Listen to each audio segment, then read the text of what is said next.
Prof. Stiglitz, this is Ye, the president of the Malaysian Economic Association. We are indeed very privileged to have you, despite the difference in the time. It's your at 10 p.m. U.S. Eastern Yeah, Time, and so it's I'm going to have morning. to leave at 11 because I have an early morning TV show. So, Oh, so yeah, we are very honored and for your generous sharing of your time, and then importantly your ideas, because we are reading your book. So we are waiting for our moderator, Tan Sri Dr. Lin. He's a Harvard trained graduate. He's on the way, and he will be posting some of the questions to perhaps lead the discussion with you, to tease from you all the new thinking behind the book, especially in terms of how you define freedom, and then related to, importantly, what would be a good society, what our aspirations are in defining your new way of looking at freedom. So what we propose to do here is that I will give a short opening, and then after that, Tan Sri Lin will take over and have a conversation with you. And then we have our audience here in the forum that will perhaps participate later on when we have questions or to ask from them. They probably will take questions from the audience as well, maybe the last 10, 15 minutes. Yeah. So sure. meanwhile, uh, Prof, we are waiting for our Tan Sri. Perhaps I can just quickly begin with by extending a very warm welcome to you, Professor Joseph Stiglitz, the Nobel Prize laureate. And I would like to also thank our distinguished guests who are gathered here in this venue that the central bank has kindly provided for us an online audience to participate in this discourse with Professor Stiglitz, who the Newsweek magazine described as a towering genius of economics, and the New York Times called an insanely great economist. So allow me to give a short introduction to the Malaysian Economic Association, a non-profit voluntary organization. The association was founded in 1962 by the late Tun Ismail Ali, the first Malaysian central bank governor, together with several other professional economists from the academia, the public sector, and the private sector. One of the important aims of the association is to facilitate the dissemination of new ideas and insights among fellow economists, policymakers, and members of the public. And to borrow your words, Prof. Stiglitz, to make the discipline of economics a more capacious cognitive enterprise. So that's a fantastic, I think, the concept that we all need to look into and perhaps see how we can implement the idea of what is called a cognitive enterprise. So we are extremely grateful to Prof. Stiglitz for giving us this rare opportunity to hear firsthand the economics thinking underlying your latest book, The Road to Freedom, Economics and the Good Society. So without further ado, I would like to perhaps wait for our Tan Sri.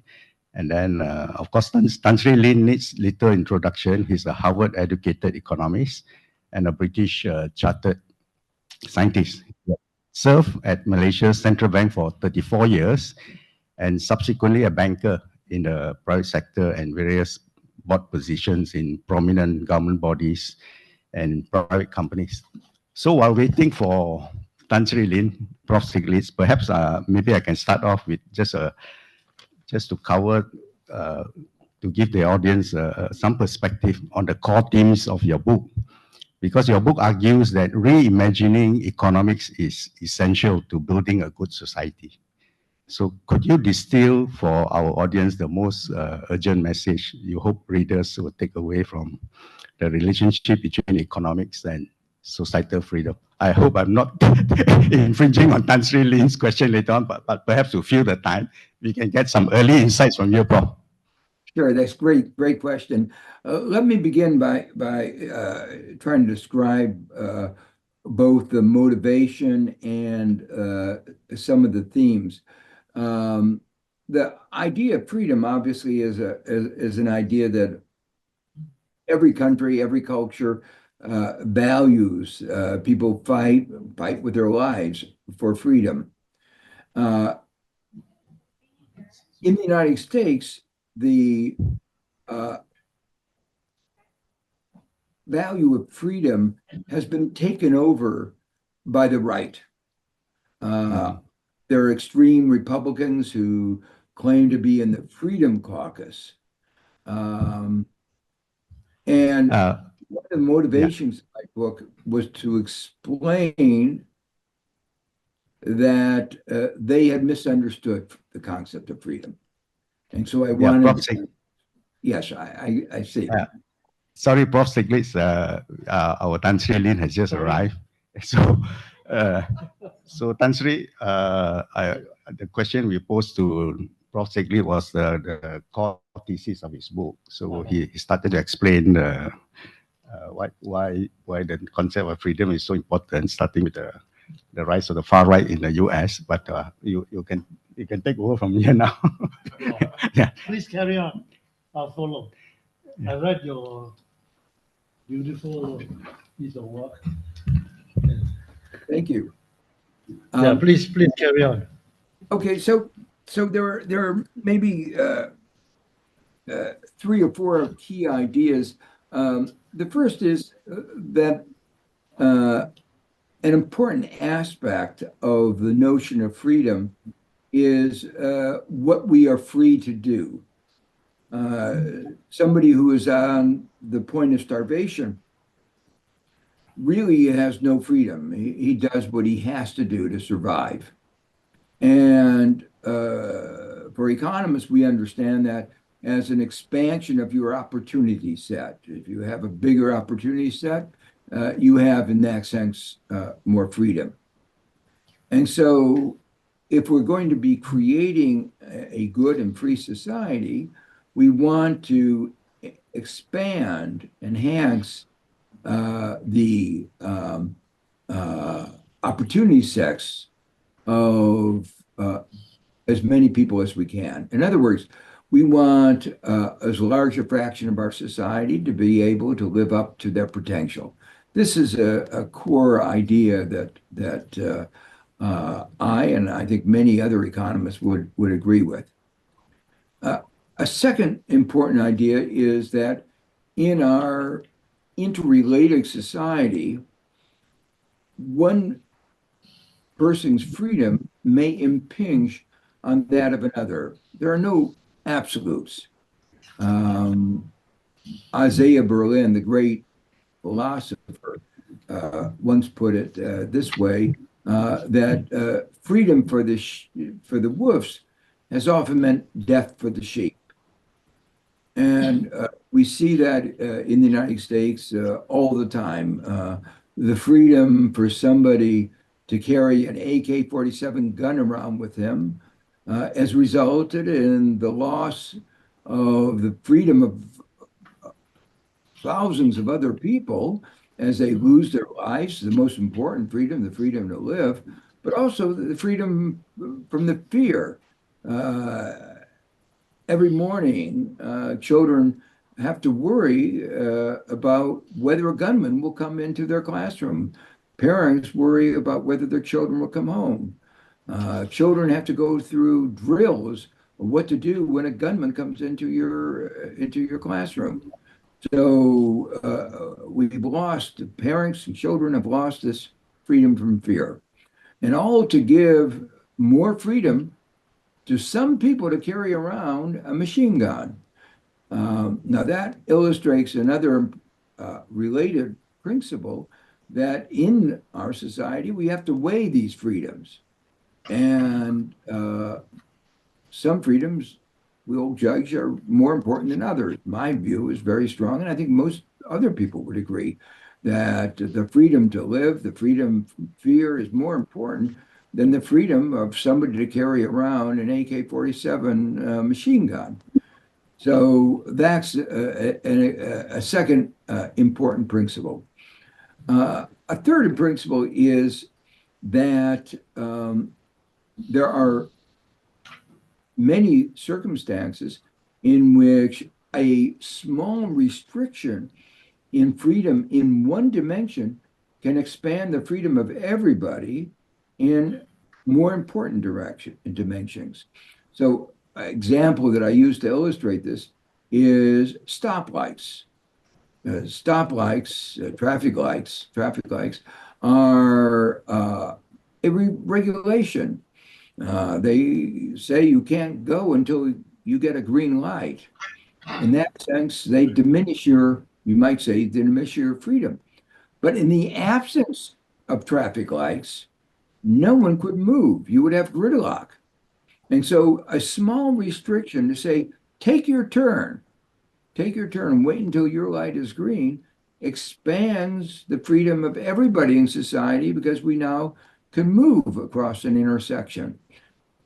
This example is actually a metaphor for many, many other things.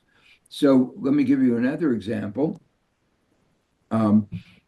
We just a few years ago went through a terrible pandemic, and we might not be here today having this kind of discussion if we hadn't invented the mRNA vaccines. Now, that vaccine was based on basic research into the mRNA platform that was done at the University of Pennsylvania and other places. But that research took resources, and those resources were financed by the government through taxation. Now, those taxes are compulsory. You have to pay those taxes. But paying those taxes, a little bit of restriction and freedom, gave you the freedom to live. And what's again more important, paying a little taxes or the freedom to live? And to me, it's obviously which is more important, the freedom to live, and that's why we have to have restraints that force us to pay taxes. But in Ukraine, we are fighting. The West is fighting in Ukraine because of the Russian invasion. But if we didn't have taxes, we wouldn't be able to contribute to help Ukraine's defense and fight for the international rule of law. And without the international rule of law, the international economy, international society can't function. So these are among the most important principles. And then finally, when we construct a good society, we need to think about how we weigh these various restraints. We have to have democratic dialogue. In many cases, I think the answer is easy. If we weigh the right to pollute versus the right not to suffer from pollution, I think we generally agree that the polluter ought to be restrained. We think about the right of a monopolist to exploit consumers through market power. It's clear that most economists would agree that the right not to be exploited is more important than the right to exploit. So a good society consists of a process of deliberation, arriving at the balance of these freedoms. I think in most cases, at least in many cases, the answers will be pretty clear to almost everybody in society. In other cases, the deliberation may be very difficult, and those are areas where society may have to make compromises, and we have to come to terms with the differences of views among different members of our society.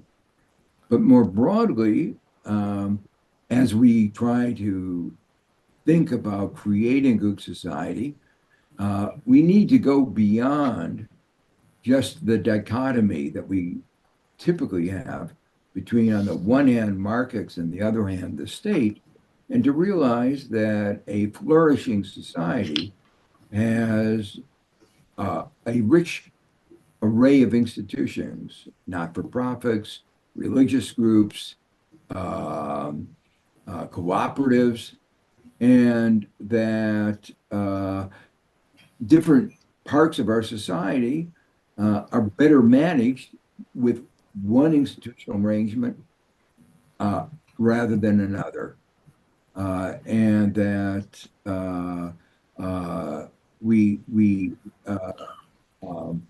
need to think very carefully about what is the right domain, for instance, of the private sector, but what is the right domain of collective action through the state, collective action through voluntary associations, or through, say, cooperative action. So those are among the major themes, and I look forward to discussion. Thank you very much. That's very useful. Uh, it's a well thought out piece of work, I must say. I read it last night, uh, quite late in night.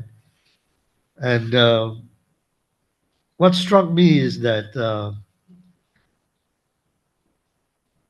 your idea of progressive capitalism leads to a lot of contradictions. And there's always this problem of the importance of regulation versus freedom of action, the importance of investment in public goods, and the more equitable, how to get income distributed more equitably. How do you resolve this in a society like ours? I think we have been grappling this for years, but with no solution really, only contradictions. Well, I would emphasize two things. First, yeah, there are trade-offs. I mean, trade-offs are the bread and butter of economics, and we have to realize that there are going to be these trade-offs. But if we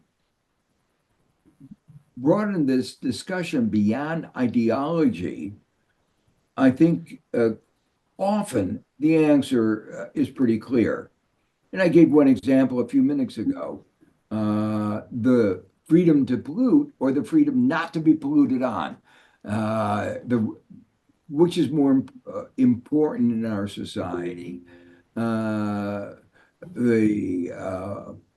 right of someone to just pour dangerous gases into the atmosphere to lead to climate change with immense costs on others. So people are imposing costs on others. It's not just your freedom to pollute. What you are doing when you pollute is you are harming others. So that's one side. And the other side is the freedom not to be harmed, the freedom to be able to breathe clean air. And there's no absolutes in this. But I believe that any society, if they have an open discussion of this, will say, well, we don't want to face the problems of climate change. They're devastating. We don't want our children to die from asthma because you polluted the air. We could, as economists, try to put a value on the benefits and costs, and we often do that. And whenever we do that, in this particular case, the answer comes out overwhelmingly, we're polluting too much. So there are trade-offs, but we can make those intelligently. So one of the things I'm emphasizing is there are not these absolutes. We have to have an open discourse. economics can contribute by assessing the costs and the benefits and informing the discussion of what those trade-offs are. But in many, many of the cases, the answer is fairly unambiguous. Other example is I gave was the right to exploit others, either through market power, exploiting the vulnerabilities, exploiting asymmetries of information, or the right not to be exploited. Economic theory actually gives a clear answer that if you are interested in efficiency, especially the idea of Pareto efficiency, then a role of the public sector is to curb that kind of exploitation, whether it's exploitation of market power or exploitation of the vulnerable. So there again, economics can help us understand what the trade-offs, contribute to a public dialogue, and in the cases I just gave, give us a clear view of what the right answer. And as we look through, even you might say America is a fairly conservative society. When you ask people directly about these issues, there's widespread agreement on how they weigh these trade-offs.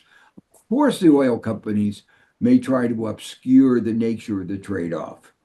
Of course, those who are exploiting others want to say they have the right to exploit. But once you clarify what is going on, I think there is broad consensus on these issues.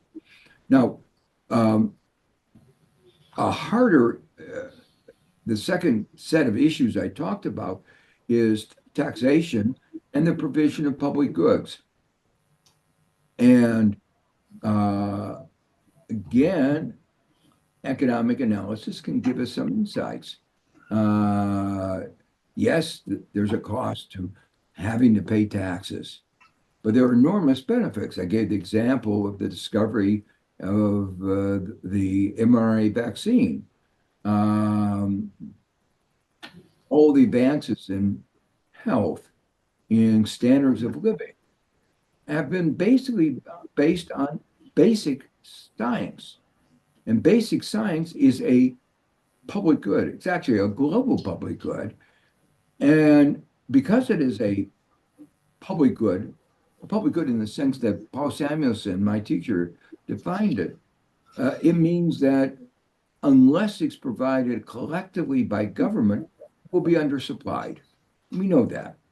And that's why it's important that it be done publicly. And we benefited enormously from U.S. government investment in the internet.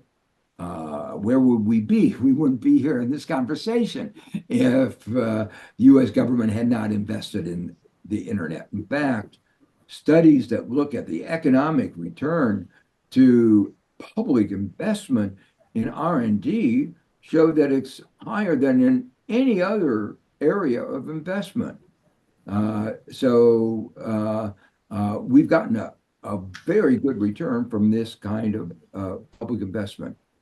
So again, one has to do analysis, and economists make an important contribution here. But it's very clear that right now we are underfunding public investment in health, education, technology, and so many other areas. So getting the right balance is really difficult, but we're so far from where we ought to be that it's unambiguous that we ought to be investing more. Thank you very much. Those are very useful remarks by you. Gives us a little bit more insight on what you are thinking. Can I invite the views from people around the table? Other questions or comments on the professor's views? Yes, please. Good morning, Prof. Good morning, everyone. A very good evening to you, sir. Let me just start to pose a question. Please identify yourself. Yeah, sorry, apologies, Yeah. Tantri. My name is Ravindran. I'm also the Vice President of the Malaysian Economic Association.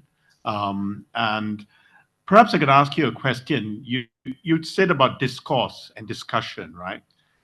And how does that feature where societies are authoritarian or maybe religious edicts? How do you deal with this problem if you just, you're talking about the trade-offs, right? How do you even get into a discussion on these trade-offs if you can't even have discourse? What's your view on that? Well, that's one of the reasons why I'm very strongly against authoritarian systems, because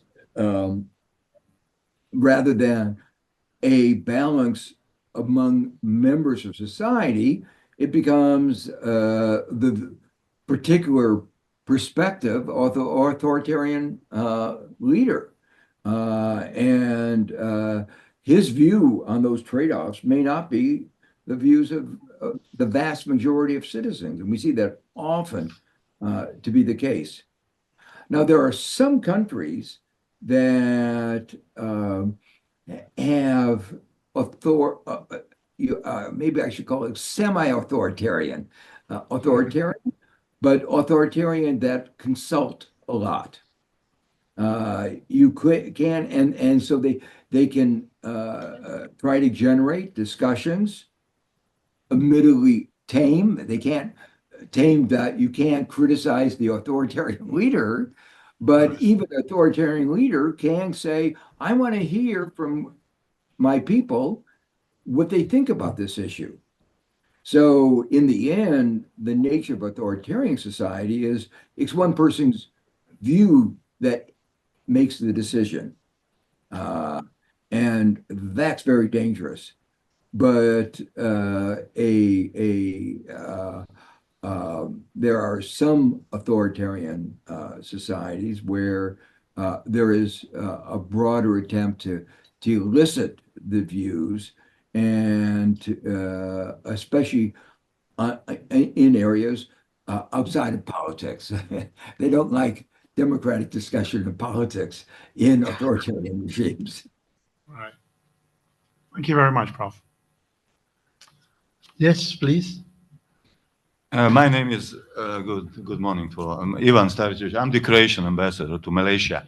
It's a great honor to be in communication with the Nobel Prize laureate, so I feel really honored. And thank you for this radical insights which you shared with us. But of course, I cannot leave this room and go home without asking the question which is unavoidable nowadays. And this is very short. I don't know if your answer will be short.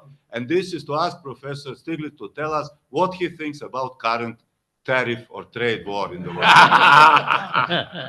I saw that coming. I saw that question coming. Well, the previous question asked about authoritarian. And,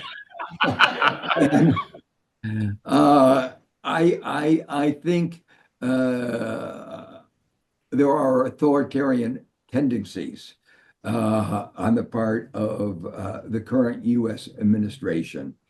And I reflected a moment ago that one of the dangers of authoritarian figures is that they don't consult.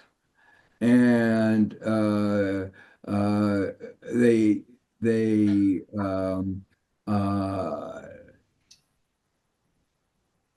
make decisions based on their own whim. So,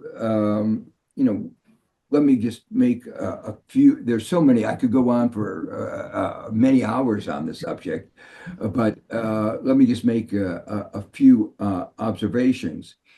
The way the tariffs have been discussed, on again, off again, on again, off again, has created enormous volatility and enormous uncertainty. And that's very bad for our economy, for the global economy. Investors don't know where they should invest. They don't know what the tariff regime is going to be. Consumers are losing confidence. There is a widespread feeling that just this uncertainty alone is pushing us into a recession. The second thing is that for the last 250 years, public policy has been based on an attempt to have rational discourse, based on rational arguments, informed arguments. And this administration has gone in a different direction. As an economist, and I'm sure all of you share the same view, that trade deficits, the multilateral trade deficit that the U.S. Has experienced, is not a result of unfair trade agreements or unfair trade practices. It's simply the result of the fact that aggregate savings in the United States is less than aggregate investment, and the disparity between the two is filled up by capital inflows, and that's the flip side of the capital inflows is the trade deficit. And this is what we teach our students in the first year in economics. And no matter what you do about tariffs or if you don't deal with the underlying structural problem, you're not going to eliminate the trade deficit. In fact, some of the policies that he's proposed will make it worse because he wants to increase the fiscal deficit. And increasing the fiscal deficit is equivalent to lowering public savings. And lowering public savings increases the disparity between national domestic savings and investment. So his overall package is going to result in a larger deficit, a larger trade deficit. If we look more particularly what he is doing, he also doesn't realize that in a modern 21st century economy, services are more important than goods. Services are goods production, manufacturing is only 9–10% of GDP and employment. Services are so much more important.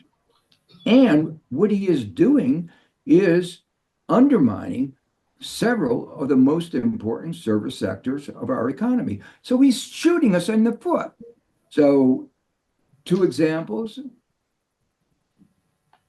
One of the most important sets of institutions in the United States are our educational institutions. You went to Harvard, and it's one of the strengths of America. And he is hell-bent on destroying American science, weakening our universities. He just announced today that a suspension of $700 million in health spend research at my own university. One university, $700 million pause in spending. You can imagine what that is doing to, and this happened at Cornell, Brown, every university. This is an attempt to destroy America's universities. And that means there will be fewer people coming into the United States, and our export of educational services will go down. Another area, tourism. A lot of people like to come to New York. It's a great city. But the way the border immigration are treating many people coming from abroad is horrendous, unconscionable. And the result is they don't want to come to America. Canada, the tourism from Canada has plummeted as he's announced that he's going to make Canada the 51st state. So again, he's undermining, making our overall trade deficit even worse. So now we finally come to, I guess, a question many of you would like to know the answer to. What will happen with the bilateral war between China and the US?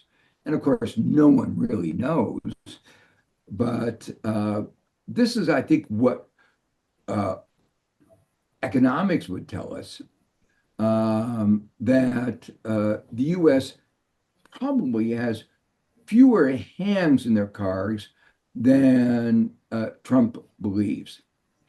The reason I say that is that when we stop buying goods from China, it creates an aggregate demand problem for China.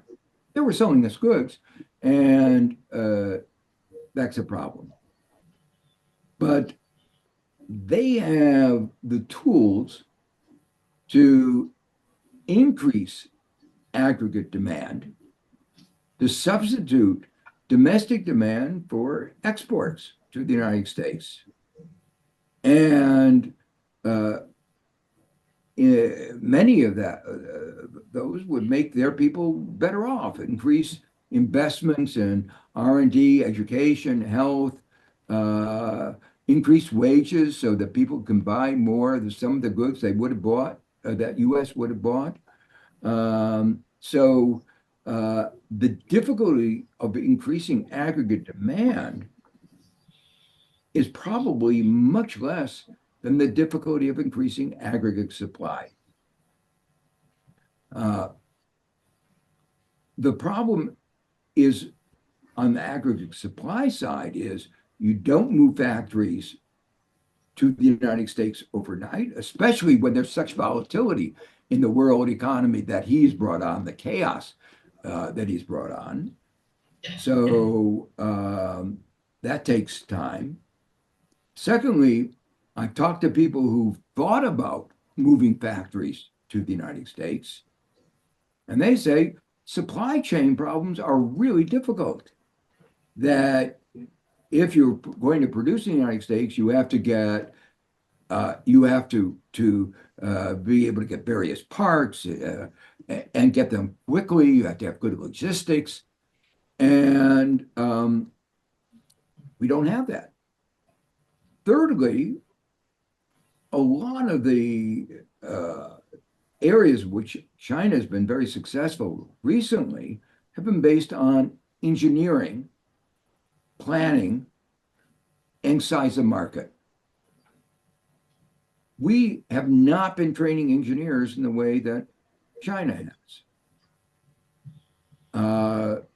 We don't, our markets tend to be very short term. China realized that it was going to be important to move into electric vehicles and renewable energy 10, 15 years ago.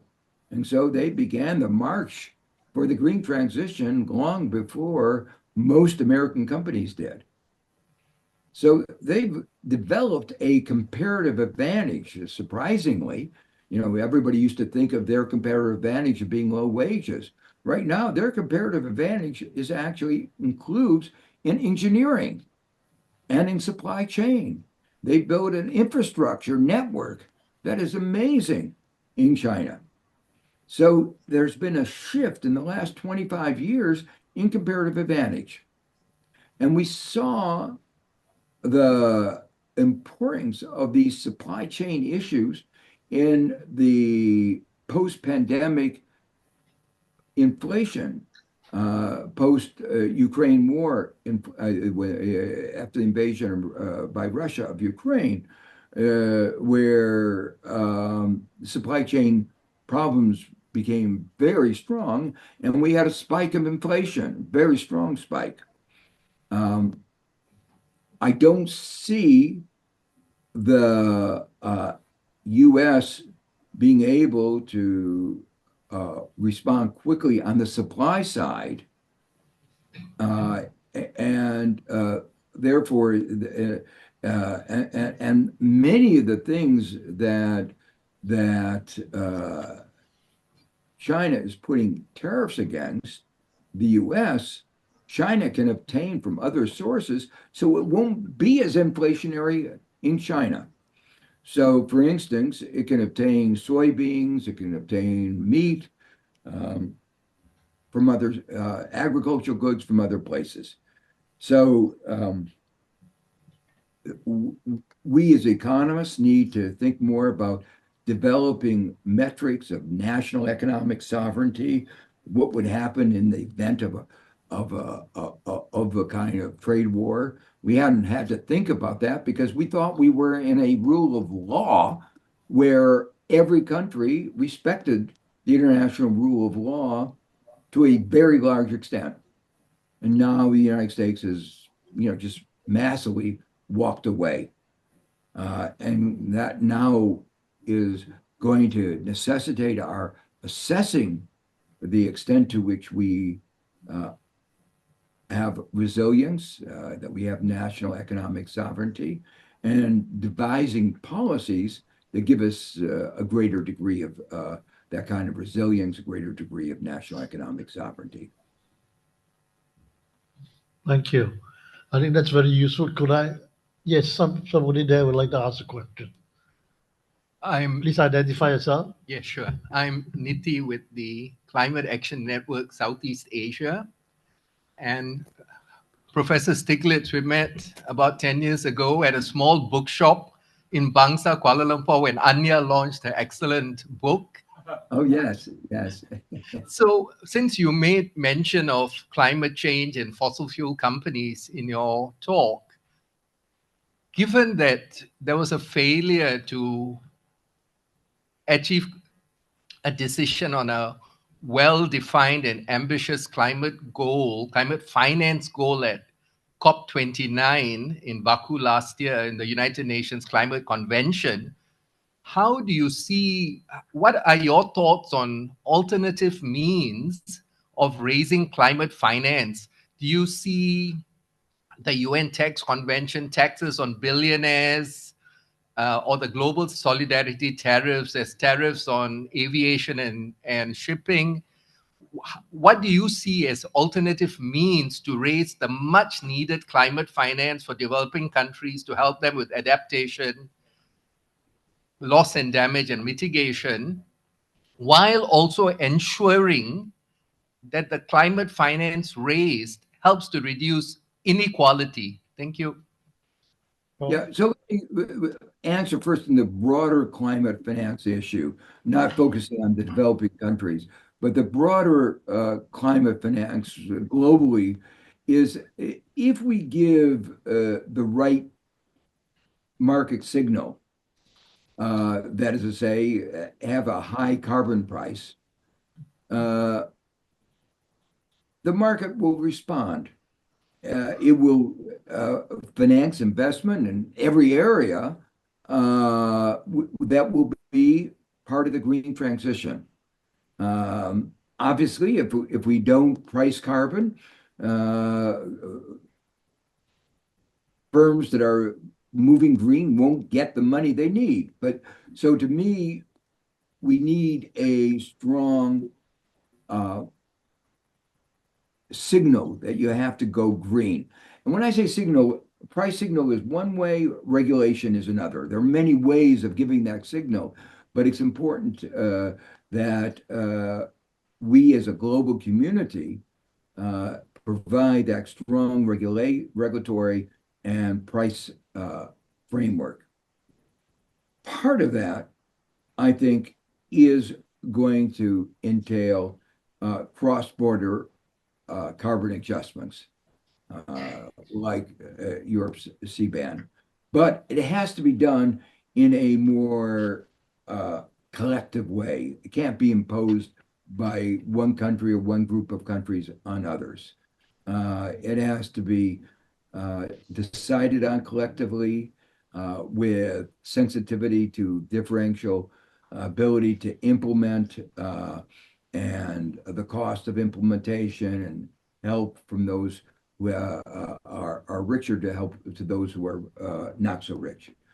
So that's the overall framework. And in that framework, I believe that there will be a very large amount of private money that will be part of the green transition. Now, in addition, there are the amounts that you mentioned that need to come from a variety of public funds. And unfortunately, right now, the advanced countries are feeling in somewhat dire straits. In the case of Europe, I think it's justified. Russia invaded Ukraine, and Europe feels it has to come to defense. America is wavering in support of democracy and the rule of law. And Europe, it's an existential issue for Europe. And so I understand why they feel this is a very difficult time for them. In the case of the United States, we are a rich country, and there is no excuse. We have the ability to raise large amounts of money in ways that would actually strengthen our economy, like carbon taxes, financial transaction taxes, in ways which are progressive, taxing the billionaires, the corporations that by and large are not paying their fair share of taxes, and would contribute simultaneously to helping more public investment in the United States that I mentioned that we need, and using some of that money to address the problem of climate change abroad. So, and I hope that if there were more strong collective action against Russia, then the war in Ukraine would be solved, and then Europe would be able to make its contribution to providing the finance that the developing countries need to make their contribution towards climate change, to avoid climate change. Thank you. We have received a question online as follows.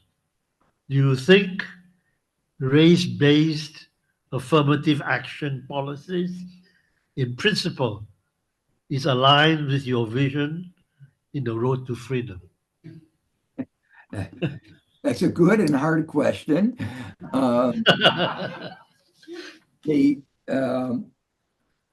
Let me answer it not from the perspective of Malaysia, where I know these issues are very alive and strong, but let me answer it from the perspective of the United States, where I understand the issues better.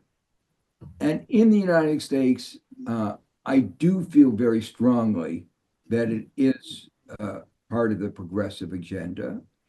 Let me explain. We had centuries of slavery, discrimination against African Americans. You know, centuries of slavery before the Civil War, and then more than a century of Jim Crow and discrimination after the Civil War. We ended slavery, but we did not end discrimination. And the result of this hundreds of years of discrimination and exploitation is very marked differences in wealth, income, education, and we have to create a more inclusive society if we're going to work together and function as a good society. And we know how important role models are in shaping behavior. We know how important implicit bias is pervasive in our society. And unless we combat it with more affirmative action, we will still have discrimination. You probably know about some of the studies that occur in the United States where we send out thousands of applications were sent out to firms, exactly the same, just changing the name in ways that would indicate the race. And applications that were exactly the same, but had an African American name, did not get the call back. That shows you how deep and pervasive discriminatory preferences are in the United States. And we have to combat that as a society. So to me, a just society has to deal with the legacy of the past. It's one of the few tools that we have. It has to be done well. It has to be done in a way that doesn't exclude others. We want to open up opportunities, not exclude the others. So we need to invest more in giving opportunities to all of our citizens. So to me, the agenda is we need to make a special effort because of this historical legacy, but we also have to make sure that every citizen has the ability to live up to their potential. And that was the notion of freedom that we began the discussion this morning, I guess, your time talking about. Thank you. I see some hands. Yes, please. Thank you. Identify yourself, please. Thank you, Professor Stiglitz. I'm AJ Surin, and I'm from the Kuala Lumpur Business Club and chairman of Vision Gen, a group of technology companies in Malaysia. I know you've been coming to Kuala Lumpur to speak at conferences for the past or for more than 15 years, including Khazanah Megatrends Forum, where you actually spoke the last time in October last year, which I attended and I enjoyed. My question is, what do you think is the most important factor endowment that Malaysia has, given this day and age of AI as well as tariff wars? Thank you. Yeah, Well- that's a very good and hard question. I think in the end, AI is going to put a greater emphasis on the importance of education, research, and make it more imperative that Malaysia, continue its move towards a learning society, as I've sometimes called it in one of my books.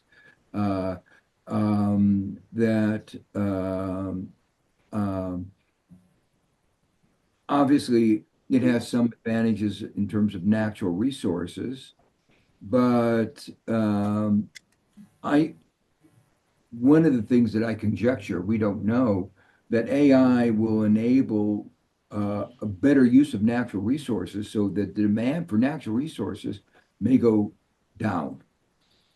It enhances the efficiency of natural resource usage. So I think, and obviously, it can replace a lot of routine labor. So what one needs to think very carefully about, where are those niches where AI won't be able to intrude, and that includes service sector economy, That includes particular kinds of skills, but it also includes the ability to work with AI, which is a skill itself. So AI can be viewed partly as, I sometimes call it IA, intelligence assisting, but you have to have well-educated people to use AI in an intelligent way to really get the power out of this important new tool. So it's going to be a challenge for every country. One should be clear about that.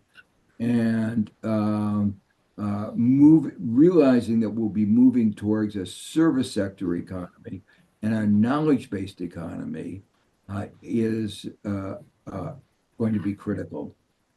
I'm going to have to leave now because I unfortunately have an early morning television asking me about the trade war.